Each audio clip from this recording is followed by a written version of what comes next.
Informasi berikutnya, Yeni Wahid, Putri Presiden RI keempat Abdurrahman Wahid menyebut tinggal Prabowo Subianto dan Ganjar Pranowo yang dipertimbangkan untuk didukung di Pilpres. Meski demikian, Yeni belum bisa menentukan sikap untuk memilih di antara dua bakal calon presiden ini.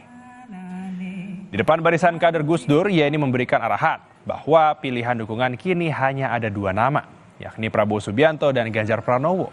Ini menyebut sedang melakukan upaya spiritual sebelum menentukan pilihannya jelang Pilpres 2024 mendatang, yakni dengan berziarah ke makam ayahnya di Kompleks Pondok Pesantren Tebu Ireng, Jombang, Kamis siang. Yeni mengaku butuh waktu dan kejernihan pikiran, karena menentukan pilihan akan menentukan juga nasib dan arah bangsa Indonesia ke depan.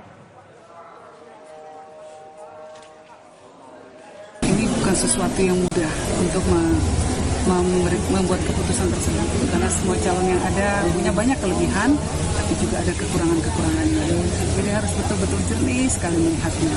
Nah, untuk bisa melihat dan memutuskan dengan jernih, pastinya butuh tuntunan dari Yang Maha Kuasa, dari tuntunan spiritual.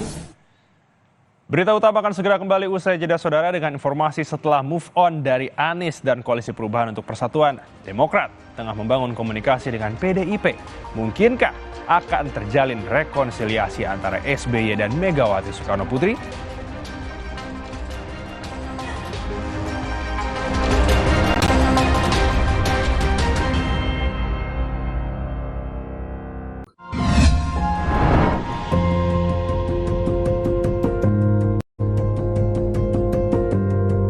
Kompas TV, Rumah Pemilu.